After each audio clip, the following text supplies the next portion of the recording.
Hi, I'm John Waterhouse, and this is Weekday Wisdom. My question for you today is, what's your patience principle? See, we live in a culture where instant gratification and immediate action are more the norm than they're not. We don't like to have to wait. That's just sort of the way things have evolved in our culture. When we do, our minds are bombarded with judgments and discontent, as though such thoughts could actually cause anything to happen sooner. Patience is less of a virtue today than it was for past generations. Our parents and people even older than that were folks who used to have to wait much longer for things to happen because they had no interstate highway system, they had no internet, and they had no big box stores like we have now. Those folks all expected things to take longer than we ever have to wait for them to happen. At first, looking through this pandemic, it seems that we have pushed many of our impatience buttons. Or maybe we've learned how to be more patient because in some cases we just have to wait. The big example of that, of course, is that most of the 70% of the people who in the United States who want the COVID vaccine are waiting. That's about 231 million people.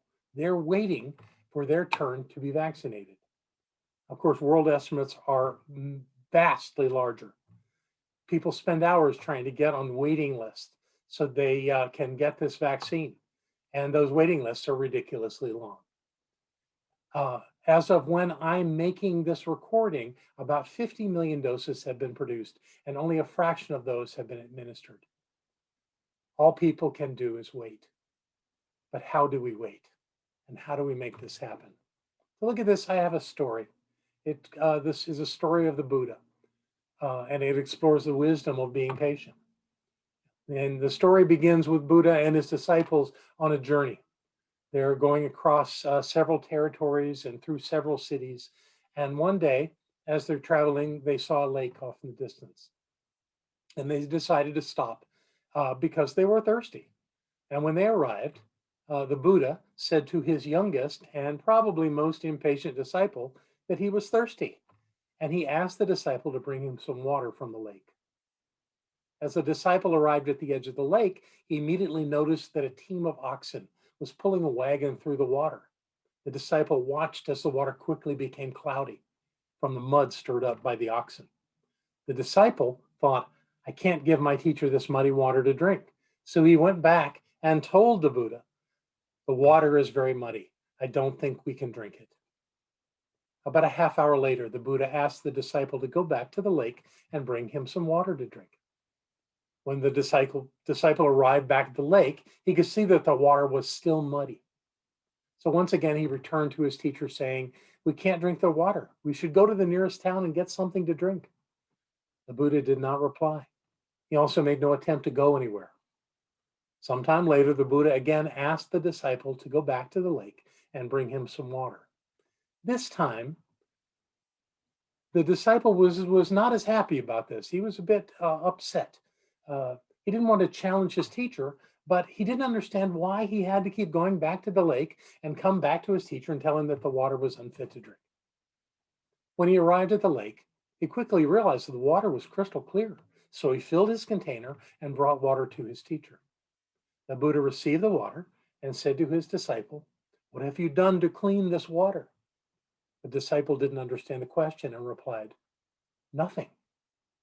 The Buddha looked at him and explained, that is not so. What you did was to wait and let the water return to its natural state of being clean.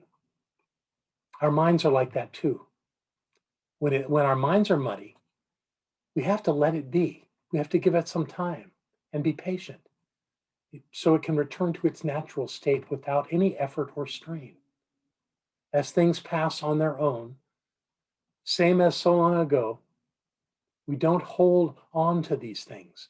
We don't need to hold on to the things that upset us and the things that are not working out the way we want it. We need not give them all kinds of energy so that we have to deal with all of that energy. What we have to do is wait.